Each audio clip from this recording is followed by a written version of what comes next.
Hi hello, Easter ഒക്കെ ആകുമ്പം എന്തെങ്കിലും ഒരു സ്പെഷ്യൽ ഡിഷ് വേണ്ടേ? അപ്പോൾ നമുക്ക് നല്ല പിടി വറുത്തരച്ച കോഴിക്കറി ആയാലോ? നമുക്ക് നോക്കാം എങ്ങനെ ചെയ്യാം.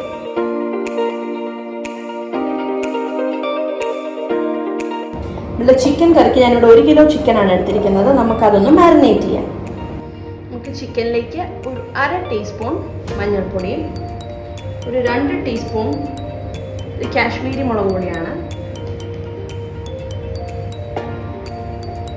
1/2 ടീസ്പൂൺ സാദാ മുളക് പൊടി, 2 ടീസ്പൂൺ മല്ലിപ്പൊടിയും ഒരൽപ്പം ഇത് ചിക്കൻ മസാലയാണ് ഞാനിവിടെ ചേർക്കുന്നത്.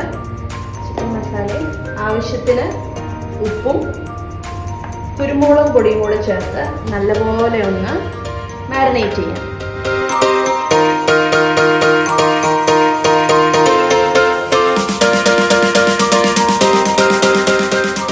നമ്മളുടെ ചിക്കൻ മുഴുവൻ ഞാനിവിടെ മാരിനേറ്റ് ചെയ്ത് വെച്ചിട്ടുണ്ട്. ഇതാവുന്ന സമയത്തിന് നമുക്ക് പിടി ചെയ്യാം. അപ്പോൾ നമുക്ക് പിടിക്ക് വേണ്ടിയിട്ട് ഒരു ബൗളിലേക്ക്, ഇത് പുട്ടുപൊടിയാണ്, നല്ല തരിയുള്ള പുട്ടുപൊടി എടുത്തിട്ടുണ്ട്. ഇത് നമുക്ക് 1 കപ്പ് ഇട്ട് കൊടുക്കാം. അതിലേക്ക് ഒരു 1/4 കപ്പ് റവ, ഇതിലേക്ക് ആവശ്യത്തിനുള്ള ഉപ്പ്,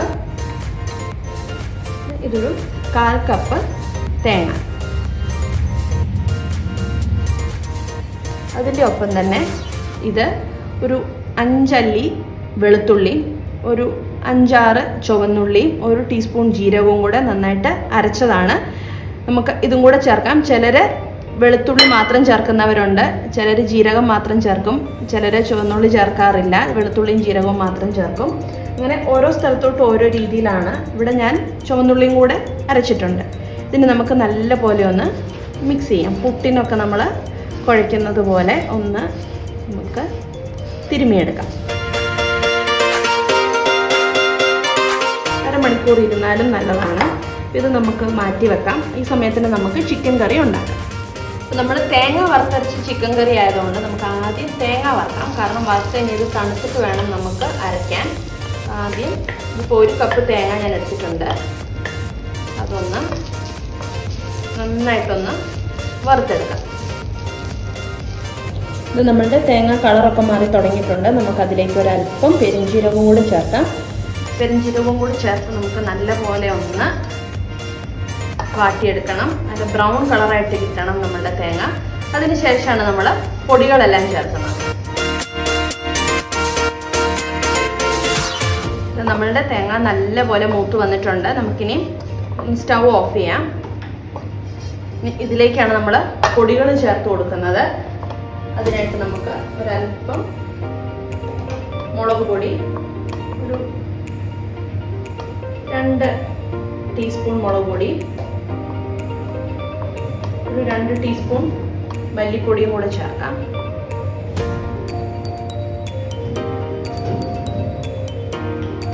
ഇത് നല്ലതുപോലെ ഒന്ന്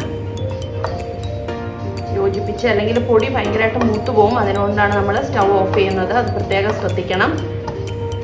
ഒരല്പം ഗരം മസാലയും കൂടെ നമുക്ക് ചേർക്കാം. ഇനി പട്ട, ഗ്രാമ്പു, ഏലക്ക അങ്ങനെ തന്നെ ചേർക്കണം എന്നുള്ളവർക്ക് അങ്ങനെയാണെങ്കിലും ചേർക്കാം. ഞാനിവിടെ ഗരം മസാലയാണ് ചേർക്കുന്നത്. കാരണം അതിനകത്ത് ഒത്തിരി സാധനങ്ങളും കൂടെ കൂടുതൽ വരും. ഇപ്പോൾ തക്കോലം, ഇത്തിരി നട്ട്മെഗിൻ്റെ ഫ്ലേവർ വരും. ഇപ്പം എല്ലാം കൂടെ വരുന്ന കാരണം അതിനാണ് ഇത്രയും കൂടി ഒരു ടേസ്റ്റ് വരുന്നത്. നമുക്കിതിനെ ഒന്ന് തണുക്കാനായിട്ട് മാറ്റി വെക്കാം. നമുക്കിനി ഒരു പാൻ വെച്ച് വെളിച്ചെണ്ണ ഒഴിച്ചു കൊടുക്കാം.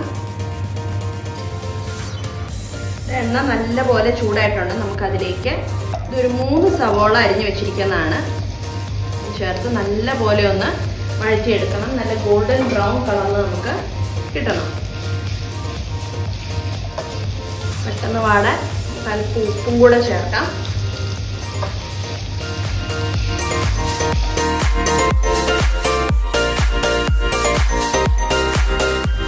നമ്മളുടെ സവോള നല്ലപോലെ വാടി വന്നിട്ടുണ്ട്. നമുക്കതിലേക്ക് ഒരു 2 പച്ചമുളക് അരിഞ്ഞതും,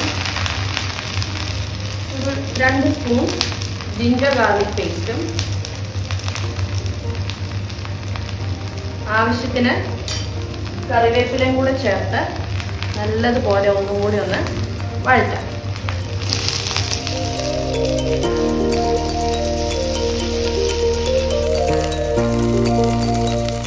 ഇതിലേക്ക് നമുക്ക് മാരിനേറ്റ് ചെയ്ത് വെച്ചിരിക്കുന്ന ചിക്കൻ ചേർക്കാം.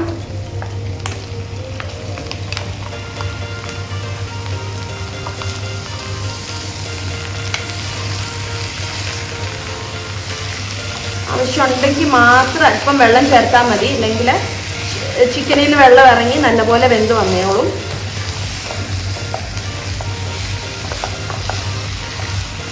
നമുക്കിതിനെ മൂടി വെച്ച് വേവിച്ചെടുക്കാം. നമ്മളുടെ ചിക്കൻ എന്തായിന്ന് നമുക്കൊന്ന് നോക്കാം. കണ്ടോ, ആവി തട്ടുമ്പം തന്നെ നല്ല മണം കേട്ടോ. നമുക്കിതിലേക്ക് നമ്മൾ നേരത്തെ വറുത്ത് വെച്ചിരിക്കുന്ന തേങ്ങയാണ്, ഞാൻ നല്ല പോലെ അരച്ചെടുത്തതാണ്, വെണ്ണ പോലെ അരഞ്ഞ് കിട്ടണം. അതും കൂടെ ചേർക്കാം. ചിക്കൻ ഒരു 3/4 വേവാകുമ്പോൾ നമുക്ക് ഇത് ചേർത്ത് കൊടുക്കാം.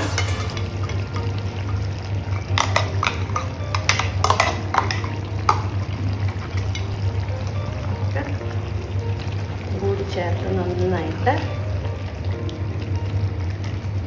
യോജിപ്പിക്കണം. ആ തേങ്ങ അതിൻ്റെ ആ ഫ്ലേവറും കൂടെ ആ ചിക്കനിലേക്ക് പിടിക്കണം. അതുകൊണ്ട് നമുക്ക് അതുവരെ ഒന്നും കൂടെ മൂടി വെച്ച് നല്ല പോലെ എണ്ണ തെളിയുന്നിടം വരെ ഒന്ന് വേവിച്ചെടുക്കണം.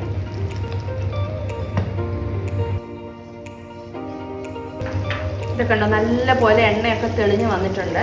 നമുക്കിതിലേക്ക് ഇപ്പം തേങ്ങാപ്പാൽ ചേർത്ത് കൊടുക്കാം. പിടിയുടെ കൂടെ ഒഴിക്കുമ്പം ഒരല്പം ഗ്രേവി ഉള്ളത് നല്ലതാണല്ലോ.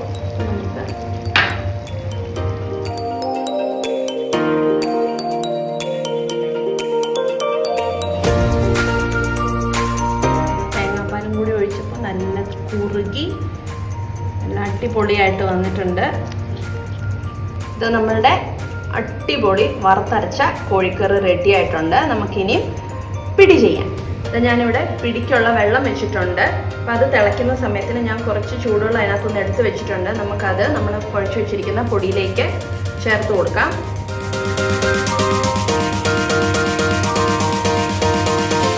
കുറച്ച് വീതം ചേർത്ത് നമുക്കൊന്ന് മിക്സ് ചെയ്ത് എടുക്കണം. ഇതിലേക്ക് നമുക്ക് അല്പം കൂടി വെള്ളം ചേർക്കാം. എന്നിട്ട് നമുക്ക് ഹാൻഡിൽ ചെയ്യാൻ പറ്റുന്ന ഒരു ചൂടാവുന്നിടം വരെ നമുക്കൊന്ന് വെയിറ്റ് ചെയ്യാം.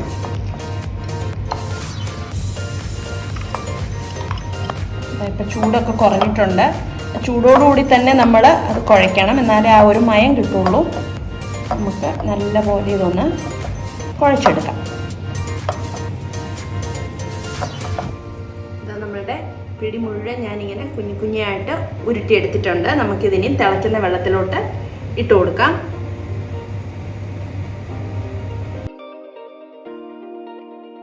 ഇനി നല്ലപോലെ ഒന്ന് വെന്ത് വരുന്നിടം വരെ നമുക്കൊന്ന് വെയിറ്റ് ചെയ്യാം.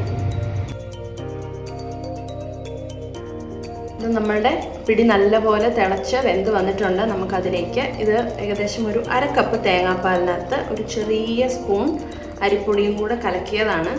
ഇതും കൂടെ ചേർത്ത് നമുക്ക് നല്ലപോലെ ഒന്ന് ഇളക്കിയെടുക്കാം. നമ്മളുടെ പിടി റെഡി ആയിട്ടുണ്ട്. ഇനി ഒരു ഫൈനൽ സ്റ്റേജും കൂടെ ഉണ്ട്, അതും കൂടെ ചേർത്ത് നമുക്കിത് സെർവ് ചെയ്യാം. ഇതാണ് ഞാൻ പറഞ്ഞ ഫൈനൽ സ്റ്റേജ്. ഇത്തിരി കടുക് മുറിച്ചതും കൂടെ അതിനകത്തിട്ട് നല്ലപോലെ ഒന്ന് ഇറക്കുക. അപ്പോൾ ആ കടുകിൻ്റെ ആ എണ്ണയുടെ ആ വറ്റൽമുളകിൻ്റെ രുചിയൊക്കെ വന്ന് നല്ല അടിപൊളി പിടിയാവും. നമ്മളുടെ ചൂട് പിടി, നല്ല ചൂട് കോഴിക്കറി ready.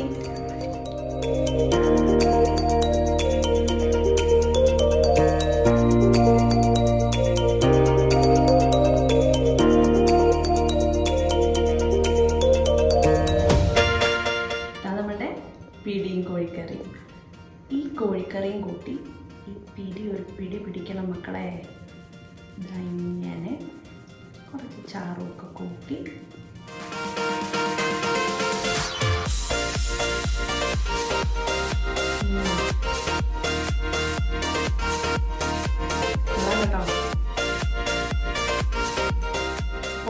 തയ്യാറാക്കി നോക്കാൻ മറക്കരുത്. Stay tuned for more videos.